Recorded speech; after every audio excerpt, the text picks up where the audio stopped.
Hey, how's it going? Um, Gosh, I feel like I'm talking super loud. Sorry if I am. It's been a while, right? March disappeared in a mess. In actual fact, so many things are a mess. Oh my god, there's a fly really annoying me. Apologies about that. March was a weird month. Oh my goodness. Yeah, I I feel like maybe I haven't been making videos for a number of reasons. One, I'm not writing, so what am I meant to talk about? And two, I went through kind of like a huge crash, followed by some highs, and now I'm kind of like in a slight chaos zone. I actually recorded a video of me um, doing a video version of a post I made over on my Substack, which is chronically burnt out but hopeful. I'll put a link in below. And it was a really vulnerable post because I basically was like, I'm not okay, because I was not okay. I was crying constantly, falling apart. I've been pushing so hard for so long for my kids, primarily, who all have different needs and all needed big things at the same time. And so I was expending a lot of energy on that. Lots of forms, lots of appointments, lots of phone calls, lots of emails. And it was exhausting. And I got to the point where put all the things in. I'd done everything. All the forms were in, all the conversations had been had. We were waiting on some decisions. And I'd done everything I could. And then I just kind of like crashed out because oh my god, I was so tired. I have been pushing for so hard. I've been moving from one crisis to another for so long that I don't know how not to do that. Anyway, literally the day after, I had a meltdown where I was literally just crying, and everyone was like, "Are you okay?" And I'm like, "No, obviously I'm not, but there's nothing you can do. Just don't perceive me, please." Um, yeah, I everything started to change. All the results of all the things I'd been pushing for started to happen, and all of a sudden, my youngest, who's been struggling with chronic fatigue, has been moved to the health school, so she has reduced hours, which is a huge relief for her and a huge relief for me because I'm no longer having to message the school every day and have conversations and emails and medical certificates and all that kind of jazz. So things are good there. My middle kid had some stuff going on and we got through that, and that was amazing. And my big kid was in a great place, and then all of a sudden, like I had a conversation with him because I knew I needed to about thinking about moving out. He's 20 for the record. And he wasn't very happy about that. But it was more like, what do we need to do to help you to get to the point where you could move out? Well, like less than a week later, he decided to move out. He found a house with some people that he actually knows. And then, literally, I think it was 8 days after I broached the conversation, I was moving him to a house that's not this house. And it's weird. For a long time, I didn't think I'd ever get him to a point where he left home. So, it was quite amazing, and it was very fast, and it was a bit of a shock to the system. Um, he's not far away. It's about a 5-minute walk, so it's good. He's here a couple nights for dinner, and stuff like that. I'm still doing his laundry, but it's okay because he's independent, and that's massive. Like, it's huge. For a long time, and I did put this in a post, and he okayed it. We were not sure he was going to make it to 20.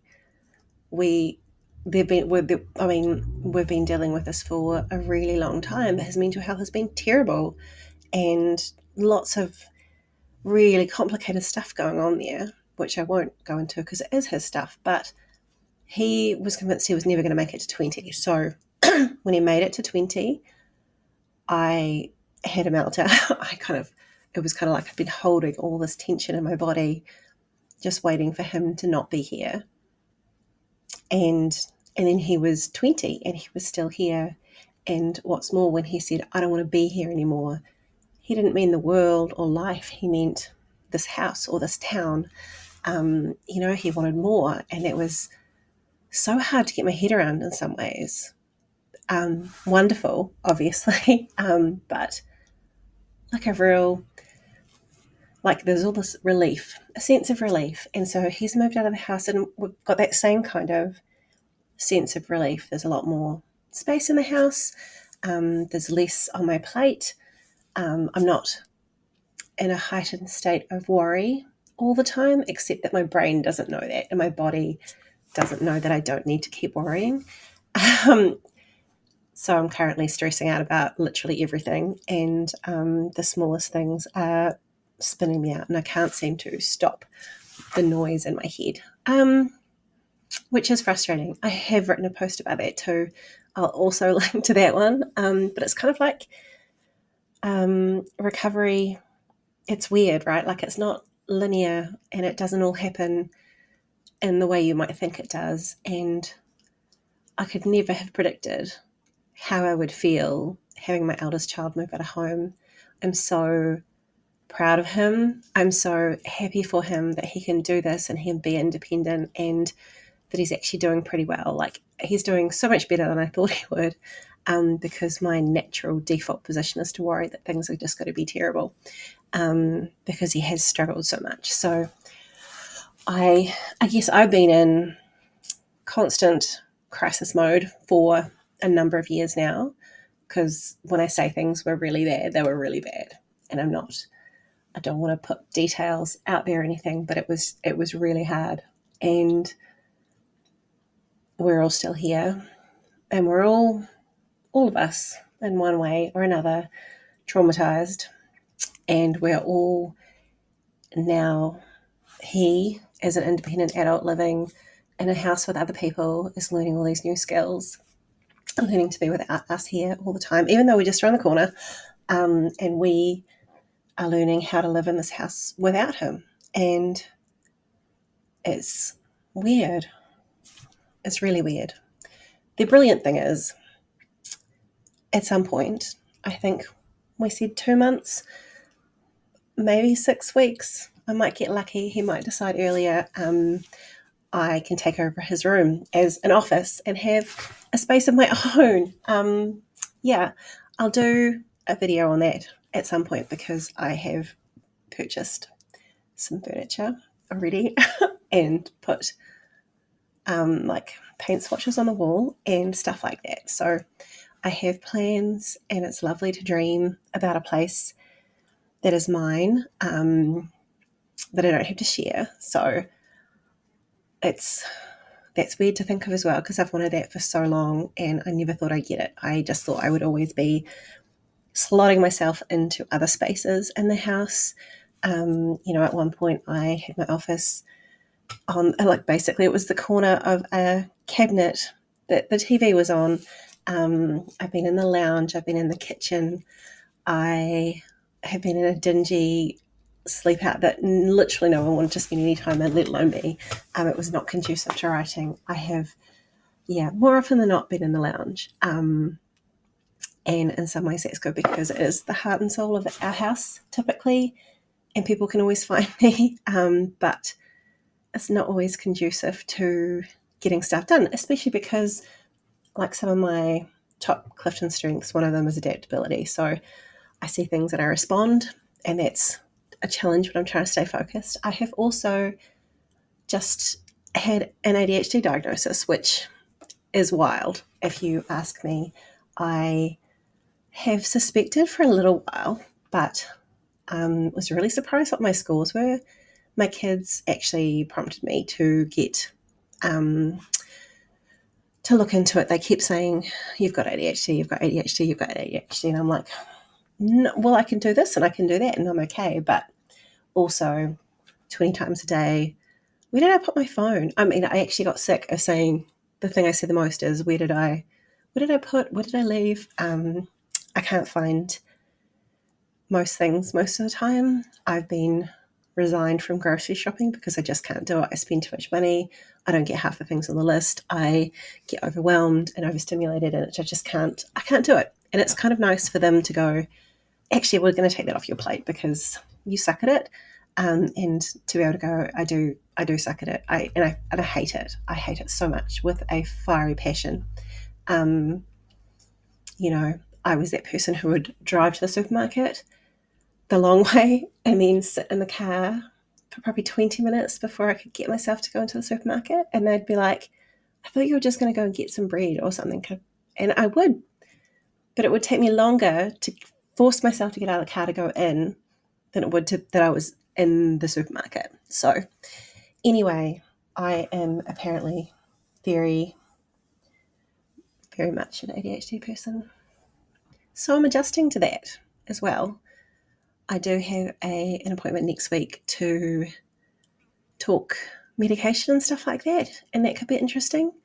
I am certainly feeling a lack of focus in my life, and I used to kind of make fun of my husband and my eldest, who both have ADHD. My youngest also has ADHD, because I was like, you can tell someone's got ADHD because they've got, at least 20 tabs open. And I didn't stop and look at my own habits or think, oh, yeah, you have that too, because I guess because in a lot of ways I don't fit the stereotype, but I am, and I'm very smart. So, well, and I say that, I can say that I am smart, which means I can hide it. That's what the assessor said, actually, that you don't get to be 44 and discover you have ADHD without being an intelligent person, because you find ways to cope. And I do. But I think I'm also just exhausted. I'm exhausted from living in constant crisis. I'm exhausted from surviving. I'm exhausted from having to mask all the time and try and have my act together, even when it's really, really hard. I'm tired because I'm chronically ill, but I still have to do all the things. Yeah. Anyway, so I'm in a really weird place right now. It's super, super weird for me. And I don't know what happens next because I've never been in this place before. So I can't know what to expect, and other than being aware that I'm quite good at reflection and trying to figure out what is going on with me, and so I can trust that I will get through this. I know that I have supports in place and they will help me out as best they can. And I know that the more I talk about things, the more I'm honest with myself and with other people, the easier it is as well. And I am so grateful because I have friends who are like, hey, you seem to be shopping a lot. What are you avoiding? And I'm like, yeah, that is totally a thing I do. And I did really need that thing I just bought. But thank you for calling me on my shit, because I do need to stop spending money, and it is a really easy way to get a dopamine hit and make myself feel something that isn't just a swirling mass of confusion or waiting for the Titanic to drop on my head, which is what it feels like. So, needless to say, I am getting very little done in the way of writing. I have started my revisions on In the Earth's Embrace, which is book 2 in the Kotahi Bay series, which is a co-write with Iris Begelhull, and that's going well, but I have not been able to focus on it at all. So next up is me trying to find some new tools and some new ways to help ground myself and work through this everything, because everyone around me is like, slow down, or just breathe, because I am still so on alert, waiting for the next thing to smash me. Yeah. So it's interesting times for me, and good times too, though, because things are good. Everyone is good. Things are being resolved and cleared up. We've got a new fridge. I have an oven coming sometime in the next week, and we have been ovenless for about 9 months. So that's phenomenal. Stuff's good. It's just that my brain is not good. And it's actually really nice to be able to go, my brain's not good, but that's okay, because I don't feel crap about it. I'm not sad or depressed. I'm just a swirling mass of things that I can't quite tease out yet. And I might have patches when I'm sad in the future as I process everything. I'm sure I will, but that's okay too. I think for me, it's just a matter of accepting that this is another phase of my life. I'm sure the next time a child moves out of home, it won't be the same because it will be a completely different experience again. And then I'll just have one at home, and that'll be wild. So, yeah, it's funny. I was talking to a friend, and she's like trying to figure out how she can keep her kid at home, and I'm like, no, my kid needed to go. He needed to go because he'd learned everything he could in my house, and as long as he was living in my house, I was always going to be his safety net, and he needed. I'm still a safety net, obviously, because he's my kid and I love him, but he couldn't grow because he knew that I would always respond to his needs because I always had. So if he's out of the house, if he's somewhere else, and if he has a need, he has to learn how to deal with that on his own without getting me to do it for him. So it's super important for him to be able to do this, and important for me to be able to support him through that. And hopefully within a few weeks, he'll be doing his own washing. That'd be awesome. At least he's cooking his own food. So that's something. Honestly, like I said, I'm so proud of him and so relieved and also so surprised at how hard my body and brain are finding this, in terms of going from always feeling alert because I was waiting for something to go wrong in his world. And now he's so well that that's not a thing that happens all the time, but my body didn't know that while he was still living here. And now that he's not living here, it's my body is like, has nothing to respond to. My brain it doesn't know what to do. So I think that now, obviously, I'm going to fall apart in some way. I am. Am I falling apart? I don't know. Am I falling together? Am I just falling into a new me, a new version of me? Do we not have to sometimes pull things apart in order to reassemble ourselves? And maybe that's the next phase for me, is this new evolution of Cassie, where, in actual fact, I feel for the first time in a long time like I'm starting to be the main character in my own life. And it's a bit scary as someone who's always been a side character in everyone's life, including my own, to be the main character in my life for a change, probably the first time ever. Yeah, and that's an interesting struggle to be dealing with too. Anyway, I should quit rambling because I don't know if any of this is of any interest to anybody, but I felt like I wanted to make a video and let you all know where I've been and what I've been up to and what is going on with me. And hopefully, as I process through all of these things, probably through my blog over on Substack and maybe some more videos and conversations with friends and other rambling writings, I'll be able to get to a place where things shift and I'm not feeling so constantly alert and waiting for another thing to happen. The reality is that life is a bit chaotic anyway. Things are always going to happen, but I don't need to be on high alert all the time. So here's to resetting my brain and my body and finding a new way of being in this world.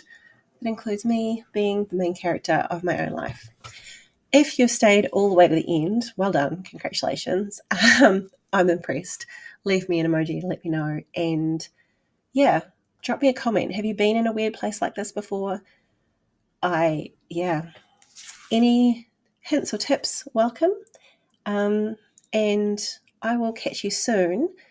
2 reasons. One is I need to do my March reading wrap up, which is not super long for reasons we'll get into next time. And 2, I'm doing a video with a friend of mine and maybe coming out next week. We will wait and see. Obviously, I will let you know. All right, until then, catch you later, and thanks for watching.